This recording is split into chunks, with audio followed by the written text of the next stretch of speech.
Dal 9 al 12 settembre il ritorno di Friuli Doc, rassegna enogastronomica che promuove le eccellenze del Friuli. Di questo oggi parliamo perché oggi c'è stata la presentazione della Kermesse. In questa puntata di Screenshot 345 99 56 897 per mandare messaggi all'ospite di turno, Maurizio Franz, assessore ai grandi eventi del Comune di Udine. Buonasera Salve. a tutti.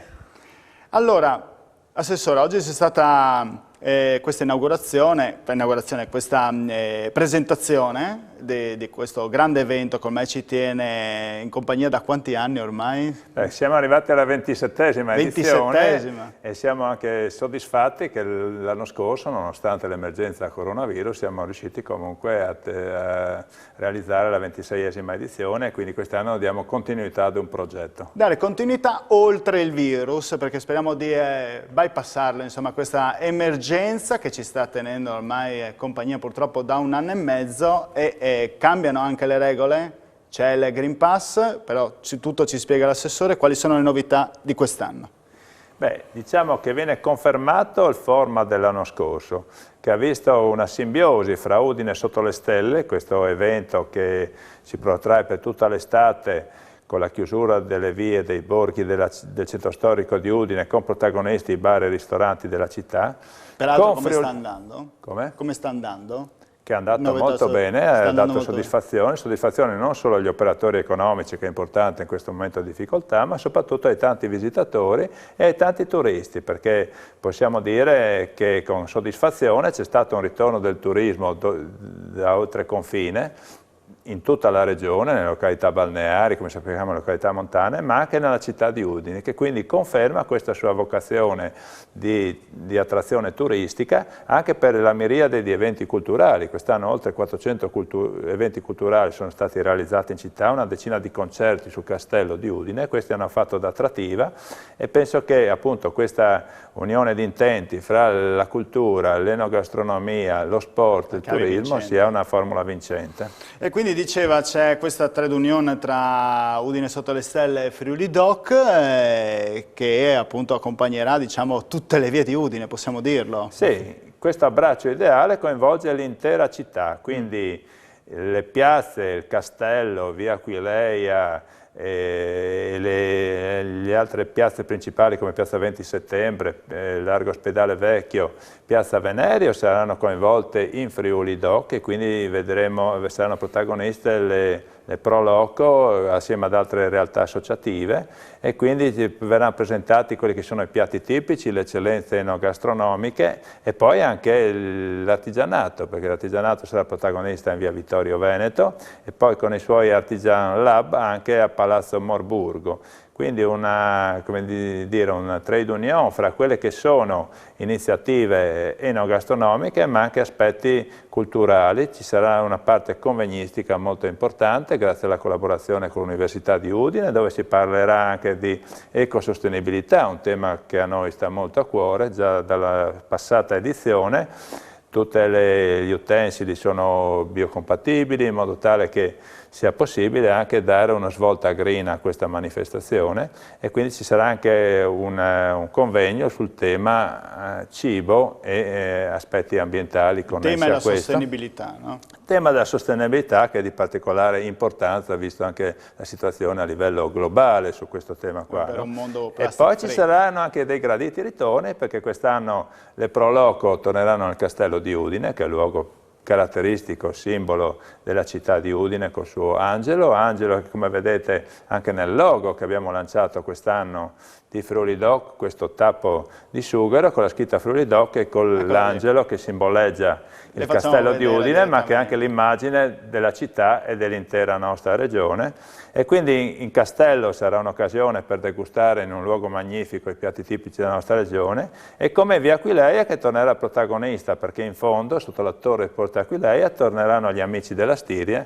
in un legame che è anche culturale e storico ma anche di grande attrazione perché come sappiamo tutti sono contenti di andare a degustare i piatti tipici dei nostri amici della Stiria, dei nostri amici dell'Austria e quindi questo farà un po' da volano a tutte le altre attività che si insedieranno su via Aquileia, piuttosto che nelle piazze principali della città, dove appunto potranno essere degustate il fricco e tutte quelle che sono i nostri piatti tradizionali più conosciuti. Leggevo sotto il tappo, se non sbaglio, se lo riproponiamo, c'era anche, e glielo aggiungo io perché sennò dopo il sindaco Fontanini dopo magari le tira le orecchie, per il 798esimo compleanno della città di Udine, della capitale del Friuli, come direbbe il sindaco. Sì.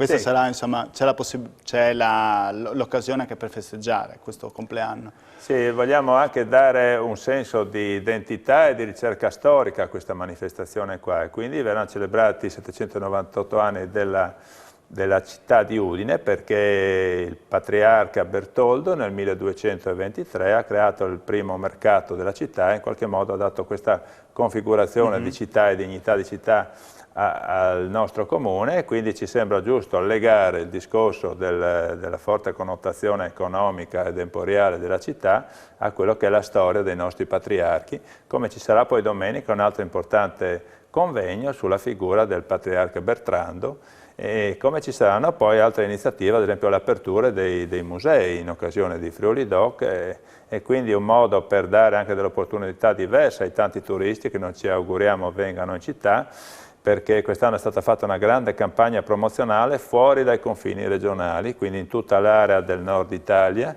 piuttosto che in Austria o in Slovenia, che mira non solo a portare turisti in occasione di questa manifestazione, ma soprattutto a guarda avanti ai prossimi grandi eventi che ci saranno nell'autunno nella città di Udine, cominciando dalla maratonina per poi proseguire con la grande mostra di Casa Cavazzini, che sarà un evento unico perché durerà oltre 6 mesi con i più importanti artisti di fine 800 e metà 900 in Casa Cavazzini, e da Improlit e poi gli eventi legati al Natale. Quindi... Insomma, ce ne sono di tutti i colori per tutti i gusti, possiamo dire, no? E lei ha fatto l'accenno all'aspetto storico, all'aspetto sostenibile, all'aspetto enogastronomico, c'è anche quello sanitario.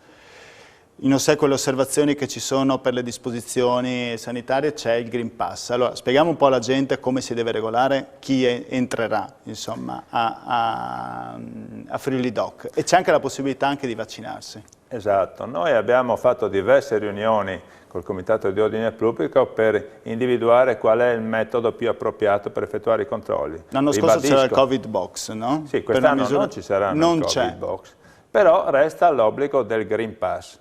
La campagna vaccinale sta andando avanti, ci auguriamo che proceda in maniera ancora più spedita. In questo senso qua ci siamo attivati grazie alla collaborazione con l'azienda sanitaria di Udine, per cui nella giornata di venerdì pomeriggio e nella giornata di sabato sarà possibile anche vaccinarsi nella sala AIACE, quindi diamo un'opportunità in più a chi vuole approfittare di questa occasione anche per in qualche modo ottenere il Green Pass e poter accedere non solo a questa manifestazione, ma poi a tutti gli eventi che, come sappiamo, riguarderanno anche il semplice poter accedere quando non sarà più possibile stare all'aria aperta, insomma in un ristorante piuttosto che un cinema. Quindi questa è una cosa molto importante. Ci saranno quindi dei controlli serrati sul fatto che tutti coloro che vengono a Friuli Doc devono avere il Green Pass.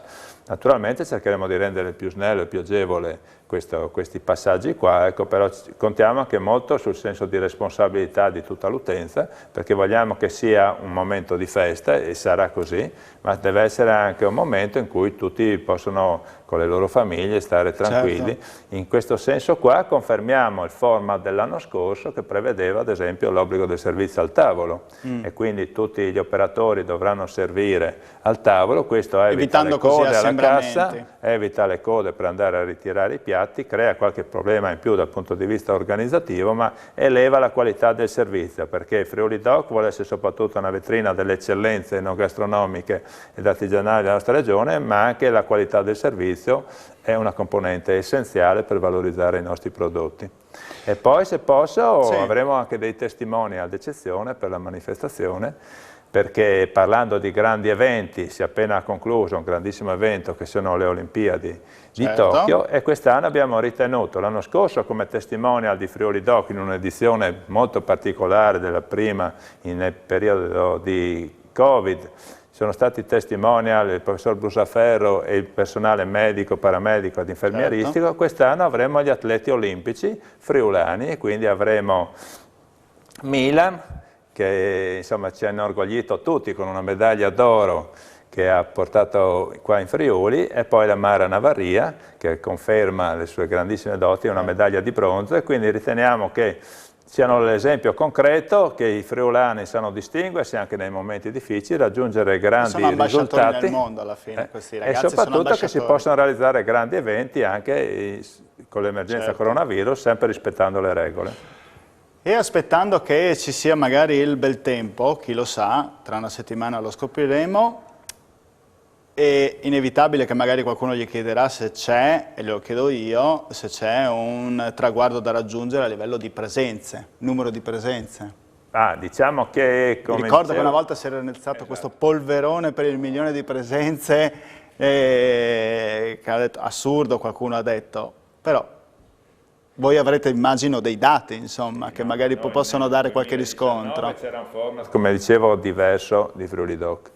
Dall'edizione dell'anno scorso, dovuto all'emergenza coronavirus, ma va al di là dell'emergenza coronavirus, il format è stato interamente rivisitato. Come dicevo, intanto questa simbiosi con Udine sotto le stelle e quindi grandi spazi alle attività che insistono tutto l'anno sul territorio della città di Udine. E poi meno numeri ma più qualità, e che vuol dire grande promozione fuori dai confini regionali, dove non ci attendiamo flussi esagerati, però di qualità, servizio al tavolo, dicevo qualità, e soprattutto promozione delle eccellenze, che questo deve essere l'obiettivo. Quindi non abbiamo un obiettivo numerico, ma abbiamo un obiettivo qualitativo, come che del resto è confermata anche dalla presenza della Regione. Devo ringraziare Promoturismo FVG, quest'anno che lanceranno il loro nuovo marchio, Io sono FVG, quindi in sintonia con quella che è l'azione promozionale della Regione, io ritengo che porteremo a casa dei risultati che non sono tanto numerici quanto qualitativi, e questo è confermato anche dalla collaborazione con l'Università di Udine, con questi convegni, e con altre realtà, con l'Arlef, piuttosto che con la Società Filologica Friulana, perché ricordo che poi il 12, l'ultimo giorno di Friuli Doc, festeggeremo anche la Fiesta de Patrie dal Friuli, e quindi è un'occasione per ricordare quelle che sono le nostre radici, che sono importanti, perché questa è una festa popolare, è una festa che in qualche modo in cui tutti i friulani avremo voglia che si potessero identificare. Noi adesso abbiamo un obiettivo che è quello della reclame, pubblicità, la lanciamo, e poi parleremo di altre manifestazioni. Chiederò qualcosa anche a livello politico. Pubblicità.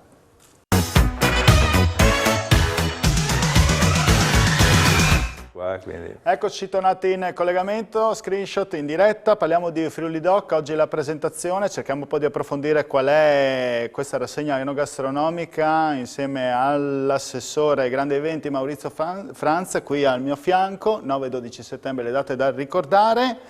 E mi pare che abbiamo detto tutto nella prima parte, in caso ci potete rivedere la puntata anche in registrata, insomma, se avete perso qualcosa, detto tutto? Oppure abbiamo dimenticato di citare qualcuno? Sia doveroso un ringraziamento perché dopo se no gli telefonano, quelli che sono i protagonisti di Friuli Doc, come dicevo le Proloco, ma anche tutte le associazioni di categoria, perché Confcommercio, Confesercenti, Confartigianato, la CNA e la Coldiretti sono da sempre protagoniste di questo importantissimo evento, e poi non possiamo dimenticare le osterie friulane, perché dove tutto iniziò alla fine. Esatto, alla fine. Per me è doveroso collegare Friuli Doc alle osterie friulane, perché dobbiamo promuovere le nostre eccellenze, il prosciutto più buono al mondo, il formaggio montage, però chi può presentare al meglio i piatti tipici e unire quello che è appunto l'eccellenza a quello che è anche la nostra cultura, la nostra tradizione, possono farlo le osterie friulane. Quest'anno è stato fatto un grandissimo lavoro, perché ben 18 osterie hanno aderito a questo progetto, presenteranno degli abbinamenti fra un piatto tipico ed un bicchiere di vino, e quindi è un modo anche per poter visitare questa manifestazione senza doversi fermare in un unico posto, ma facendo un tour all'interno della manifestazione, e quindi è una grande opportunità per tutti di vedere le bellezze della città.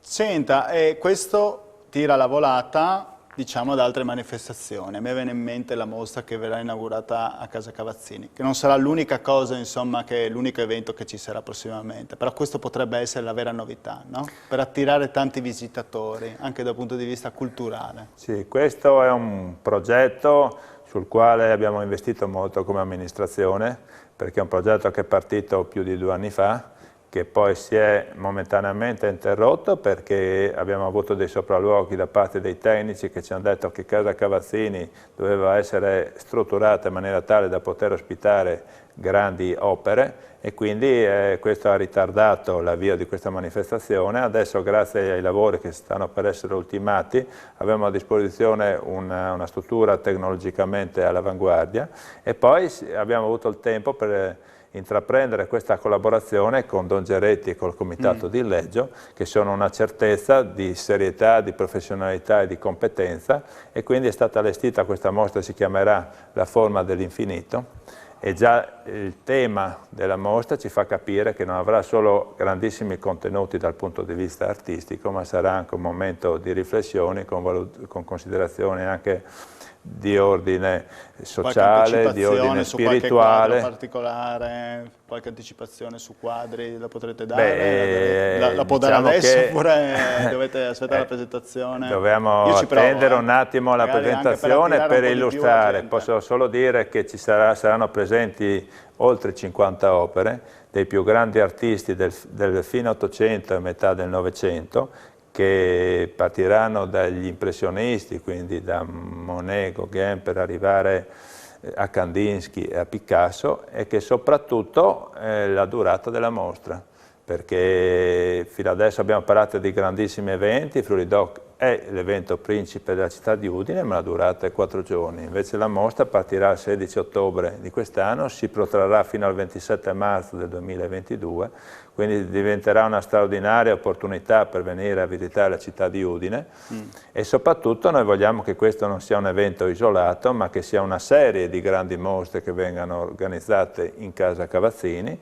E anche qua devo ringraziare tutti coloro che stanno lavorando su questi progetti, moltissimi sponsor che sono stati direttamente coinvolti nella promozione dell'evento, e quindi tutta una serie di iniziative collaterali, e io penso che questo porterà grandi ricadute positive sulle attività economiche di Udine, ma soprattutto il messaggio che Udine è terra di grandi vini, è terra di grandi prodotti, ma anche terra di cultura, e di cultura di altissimo livello, e proietterà la città di Udine su uno scenario internazionale, e quindi confidiamo che questo venga soprattutto percepito dagli udinesi e dai friulani, che sentono questo evento come loro, perché in qualche modo vorremmo che fossero protagonisti nella promozione di un evento che sarà un qualcosa di unico, come dicevo. Quindi aspettiamo tutti il 16 ottobre per battezzare questo grandissimo evento, e un ringraziamento ancora a Don Geretti, che ha già realizzato qualcosa di grandissimo in quello di Illeggio, quindi la miglior testimonianza che si può fare anche in comunità. Sforzi di comunicazione enormi, insomma, di far arrivare gente in un posto, insomma, che sembrava sperduto, invece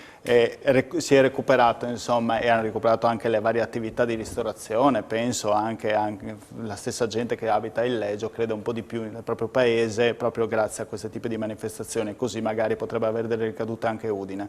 Senta, 3 anni di assessorato. Il suo è stato abbastanza penalizzato per la questione degli eventi, non è stato facile farli in un anno e mezzo, nell'ultimo anno e mezzo. Soddisfatto finora del bilancio in generale? Si poteva fare di più? Si poteva fare qualcosa per attirare di più persone a Udine? Oppure c'è qualche manifestazione che avrebbe voluto portare invece non ce l'ha fatta? Ma diciamo che... O ha un sogno nel cassetto per i prossimi 2 anni? Ecco, quando si traccia un bilancio c'è sempre molte cose di cui possiamo ritenerci soddisfatti, ma si può sempre fare di più, perché l'obiettivo deve essere sempre quello di migliorare. Però appunto, come lei ha ricordato, noi passiamo da 1 anno e mezzo di emergenza coronavirus, per cui c'è stato un rallentamento su quello che era un processo soprattutto di promozione internazionale della città di Udine, di richiamo sotto profilo turistico. Diciamo che siamo soddisfatti perché proprio questo mese di luglio e anche il mese di agosto hanno segnato un gradito ritorno di un turismo legato anche al percorso dell'Alpe Adria, della pista ciclabile, ma anche e soprattutto dovuto alla miriade di iniziative di una città che è più viva, vivace, e che questo è stato molto apprezzato.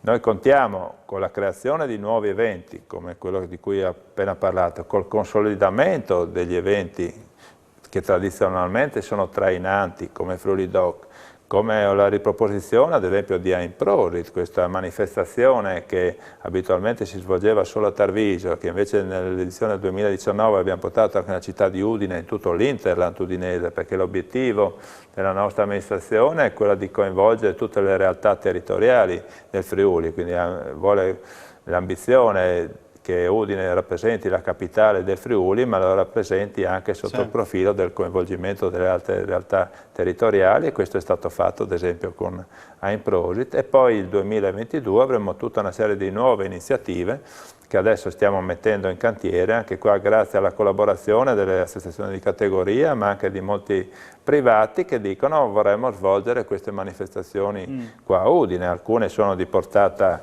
particolarmente importante, altre magari limitata, però perché magari riguardano solo un borgo o un quartiere. Quest'anno ad esempio un'altra manifestazione che ha riscosso successo grazie alla collaborazione anche col visionario è stato Border Wine, quindi la promozione dei vini biologici. Quindi il tema della sostenibilità penso che sia un tema che va portato avanti, del green, e quindi è soprattutto un messaggio importante che deve essere trasmesso alle future generazioni. E il turismo penso che rappresenti una risorsa unica, perché attorno al turismo possiamo creare tutto un indotto di attività commerciali, artigianali e di servizi, e io penso che sotto questo profilo sia già stato fatto molto, ma naturalmente avremo il percorso ancora lungo perché sono processi che richiedono il loro tempo. Penso solo ai rapporti con la vicina Austria, insomma io ero stato su 2 anni fa in occasione dei 40 anni del gemellaggio con Villacco, poi è chiaro che questo processo era stato momentaneamente interrotto, ma noi lo riprenderemo con più energia di prima. Infatti, quando parla di green in questo momento l'unica cosa che mi viene in mente più di tutti è il Green Pass, ma la Lega è pro o contro il Green Pass? Ma noi siamo a favore del Green Pass, e la prova è che siamo tutti, ritengo, vaccinati per il Green Pass, con alcuni distinguo che mi sembra siano soprattutto su alcune fasce. Penso solo ai minorenni, ecco, magari su questo sarebbe opportuno fare una riflessione, perché noi sappiamo bene purtroppo che c'è una fascia d'età in cui il Covid si manifesta in maniera molto violenta, e in altre fasce d'età in cui si manifesta in forma molto più contenuta, e soprattutto non sappiamo magari quelli che possono essere i rischi a medio-lungo termine di un piano vaccinale. Ecco, quindi noi siamo a favore di un piano vaccinale, come vi dicevo abbiamo istituito anche in occasione di Friuli Doc. Infatti, io ho visto anche le posizioni del sindaco, sono sempre state molto a favore insomma, del Green Pass, per questo volevo fare questo tipo di domanda, ecco. E anche per sapere un po' la Lega, la sua posizione. Ecco. No, la mia posizione è quella, io stesso ho fatto i vaccini, il Green Pass appena mi è stato consentito, e ritengo che questo sia in qualche modo un atteggiamento di responsabilità verso noi stessi ma anche verso gli altri, anche perché più andiamo verso la stagione invernale, più naturalmente i rischi di contagio possono aumentare. Quindi io penso che se vogliamo uscire da questa situazione di disagio, che non è solo un disagio e un problema dal punto di vista sanitario, diventa un disagio economico ma anche un disagio sociale, quindi io penso che ognuno poi debba fare le sue scelte in maniera responsabile, ma insomma le nostre indicazioni sono queste. Io ho ancora 2 domande da farle. La prima sono state le dimissioni della Battaglia e poi c'è stata una serie di esponenti che hanno cambiato partito. Con l'acquisto anche di Fratelli d'Italia da parte di un esponente che è l'autonomia responsabile, adesso sembra che un assessore vostro sia senza praticamente il partito d'appoggio, ma al di là di questo, lei nota una caccia di poltrone in questo momento proprio che si è scatenato dopo le dimissioni? Ma io ritengo che siano fibrillazioni lei ne sa di politica, sono è stato anche Presidente del Consiglio. all'avvicinarsi delle scadenze elettorali. Allora, passata l'estate, ormai tutti traguardano un po' quelli che sono gli obiettivi futuri, quindi il 2023, che ricordo per la nostra regione vedrà tutta una serie di appuntamenti, al di là degli appuntamenti amministrativi che avremo adesso i primi di ottobre, ma poi il 2023 sarà un anno importante, comunali di Udine, regionali, voto nazionale, ecco. E quindi probabilmente, siccome tutti si fanno influenzare dai sondaggi a cui io do sempre un'importanza molto relativa, perché ricordo che c'è sempre tutta una classe di indecisi che decide anche sulla base dei comportamenti. Comunque Fratelli d'Italia ha detto che non cerca poltrone, in un'intervista che ho proprio effettuato io. Io non entro nel merito delle dinamiche degli altri partiti, quello che dico, per la mia esperienza, che la coerenza e la serietà nel medio termine pagano sempre, e questo è un messaggio anche che vorrei lanciare anche nei confronti dei cittadini, perché io auspico che ci sia sempre un maggiore coinvolgimento di quello che è la società civile, che entrino in politica, che diano il loro contributo, perché molte volte appunto questo è fondamentale per non scendere su compromessi che non sempre sono ben visti. Insomma. Domanda blitz, l'ultima, Fontanini è il sindaco migliore anche per i prossimi 5 anni? Ma questa è una decisione che dovrà essere presa in primis. Per voi della Lega, lui in questo momento è lui? Da sindaco Fontanini, che dovrà valutare se ritiene di proseguire col suo mandato. Io ritengo che l'azione amministrativa di questi 3 anni qua sia stata molto positiva, ha prodotto grandi risultati, l'immagine della città è cambiata, e anche nelle piccole cose. Io penso solo a tutte le strade che sono state rifatte, quindi i marciapiedi, quindi dai grandi temi, penso al castello, a via Mercato Vecchio, alle piccole soluzioni. Io penso ci siano tutte le condizioni per una riproposizione della candidatura del sindaco Fontanini. Naturalmente questo dovrà essere oggetto di valutazione assieme alle altre forze di maggioranza, perché è giusto che sia così, ma penso che quest'autunno cominceremo a fare un'analisi e una riflessione su quello che sarà il futuro che vogliamo proporre per la città di Udine, con anche un forte impegno programmatico. Certo, vedendo anche come andranno le altre votazioni di quest'autunno. Io la ringrazio perché il tempo stringe, se no dalla regia ci vengono a prendere e ci portano fuori. Grazie mille a Maurizio Franza per essere venuto a trovarci, avete presentato Friuli Doc, grazie a tutti, buona serata, ci vediamo prossima settimana con Screenshot, grazie, arrivederci.